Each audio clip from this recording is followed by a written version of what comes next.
అందరికీ అందరూ ఎలా ఉన్నారు? అందరూ బాగున్నారా? నేను కూడా బాగున్నాను. Welcome to my channel life journey Padma. ఈ ఛానల్ మీరు ఎంతగానో ఆదరిస్తూ అభిమానిస్తున్న మీ అందరికీ థ్యాంక్ యూ అండి. Thank you so much.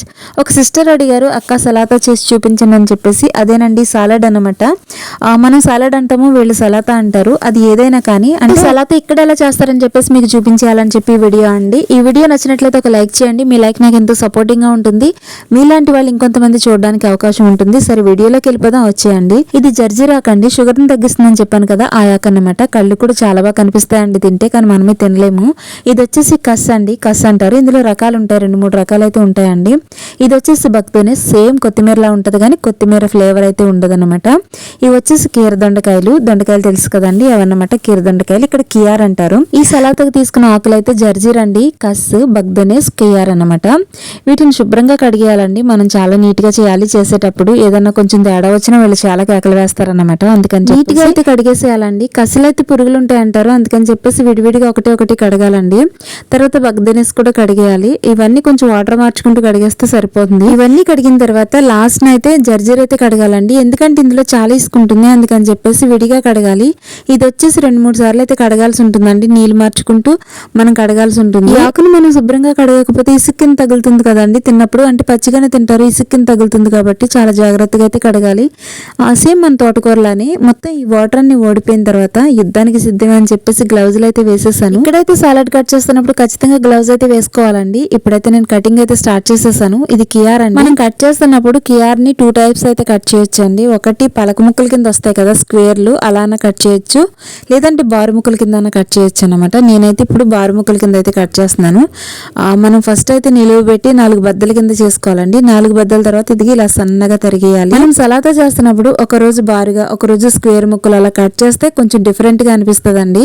ఈ రోజు అయితే నేను ఇలా బారుగా కట్ చేస్తున్నాను కదా, మీకు కూడా అయితే చూపిస్తున్నాను. కియార్ని 2 టైప్స్ కింద కట్ చేశానండి, మీరు చూసే ఉంటారు. అంటే మనకి ఎలా ఈజీగా ఉంటుందో అలా కటింగ్ అయితే చేసుకుంటే బెటర్ అని చెప్పేసి ఇవన్నీ కలిపి ఒక ప్లేట్లో అయితే తీసేసుకోవాలి. తర్వాత కస్ అండి, కస్సును వచ్చేసి ఒక 5-6 ఆకులు తీసుకుంటాం కాబట్టి అవన్నీ వజ్జి పెట్టుకుని ఆ చివరైతే కట్ చేసేయాలండి.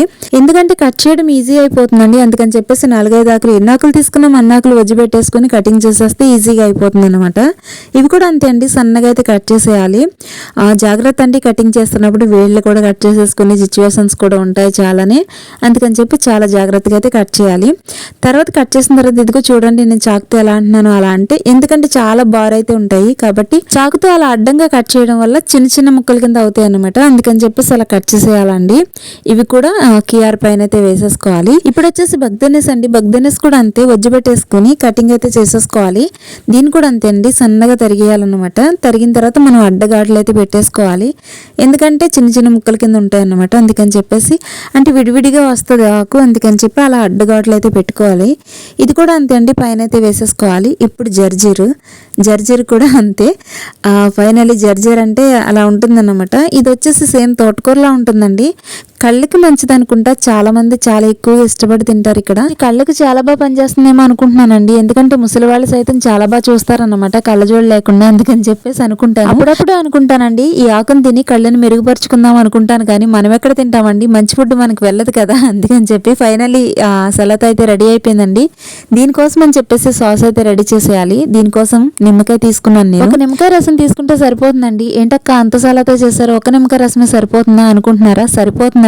ఎలా సరిపెడతానన్నది మీరు చూద్దరు కానీ ముందు ఇక్కడ పనిలో నాకు నచ్చిన ఒకే ఒక పని నిమ్మకాయ రసం తీయడం అండి. చాలా చిరాకు వచ్చేస్తుంది, ఎందుకంటే లక్షవారం శుక్రవారం ఈ టైంలో ఎక్కువ నిమ్మకాయ రసం తీస్తాం. ఒక రోజులో 15 కాయలు 20 కాయలు అయితే తీస్తామండి, చాలా చిరాకు వచ్చేస్తుంది. సరేనండి, ప్రాసెస్ లోకి వెళ్ళిపోదాము. ఇది తిప్స్ రుమాన్ అండి, ఇది వచ్చేసి ఆలివ్ ఆయిల్, తర్వాత సాల్ట్, నిమ్మరసం, ఈ 4 ఉంటే సరిపోతాయండి. ఒక బౌల్ తీసుకుని మనం తీసుకున్నటువంటి నిమ్మరసం అయితే వేసేసుకోవాలండి. నేనైతే ఒక కాయ తీసాను కదా, ఒక కాయ నిమ్మరసం, 3 స్పూన్ల నిమ్మరసం అండి. నిమ్మరసాన్ని లెమన్ మాయ్ అంటారు, దిప్స్ రుమాన్ అంటారు, ఆలివ్ ఆయిల్ ని జేజేతోన్ అంటారు, సాల్ట్ ని మిల్ అంటారు అనమాట. ఒక స్పూన్ దిప్స్ రుమాన్ అయితే వేసేయాలి. దిప్స్ రుమాన్ వచ్చేసి ఒక స్పూన్ మాత్రమే వేసుకోవాలండి, ఎక్కువ వేస్తే బాగుండదు, బ్లాక్ గా వచ్చేస్తుంది అనమాట, అందుకని చెప్పి తక్కువగా వేసుకోవాలి. సాల్ట్ వచ్చేసి ఒక 1/2 టేబుల్ స్పూన్లు, కాస్త తక్కువ అయితే వేసుకోండి. వేసుకున్న తర్వాత ఇంకా ఆలివ్ ఆయిల్ కూడా ఒక స్పూన్ వేసుకోవాలి. అంటే మనం ఎక్కువ క్వాంటిటీ చేసినప్పుడు, అంటే ఒక్కొక్కసారి చాలా ఎక్కువ చేస్తాం కదా, అలాంటి టైంలో కొంచెం ఎక్కువే వేసుకోవాలి. నేను చేసేది చాలా తక్కువ అండి, అందుకని చెప్పేసి ఒక స్పూన్ అయితే తీసుకున్నాను. మొత్తం ఇవన్నీ కూడా మిక్స్ పట్టేయాలన్నమాట. అంటే బాగా కలుపుకోవాలి, మిక్స్ అయ్యేలాగా మొత్తం అన్నీ కూడా కలిసేలాగా. టిప్స్ రుమాన్ అయితే అడుక్కుంటూ పోతుందండి, అందుకని చెప్పేసి బాగా కలపాలి. ఇప్పుడు నేను మొత్తం ఒక పెద్ద ప్లేటెడ్ అయితే తీసుకున్నాను కదా, మొత్తం అంతా కూడా కలపను అనమాట. ఇలా చేసేసుకుని ఒక 2 రోజులైతే ఉంచుకుంటాను.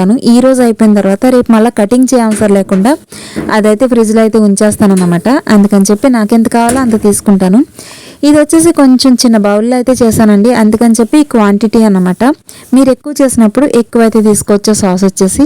సాస్ అర్థమైందని అనుకుంటున్నాను. అర్థం కాకపోతే నాకు కామెంట్లో మళ్ళీ ఒకసారి పెట్టేయండి. కాస్త హెల్త్ అంటే గొంతు బాగాలేదు, అందుకని చెప్పేసి కొంచెం ఆయాసం కూడా వస్తుంది. కాకపోతే ఈ వీడియో చాలా లేట్ అవుతుంది కాబట్టి మీ వరకు తీసుకురావాలని చెప్పేసి కాస్త ట్రై చేశాను. ఇంకేమైనా డౌట్లు ఉంటే అడిగేయండి, ఖచ్చితంగా నేనైతే మీకు క్లారిటీ అయితే ఇచ్చేస్తాను నాకు తెలిసినంత వరకు. సరేనా అండి, ఫైనలీ అయితే సలాద్ అయితే రెడీ అయిపోయింది. సలాద్ ఎలా ఉందో టేస్ట్ చేసి చెప్పేయండి.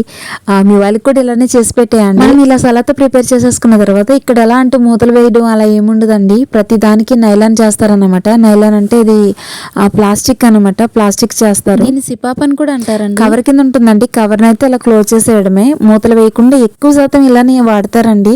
గస్తీరు తర్వాత ఈ ప్లాస్టిక్ ఎక్కువ వాడతారు వీళ్ళు.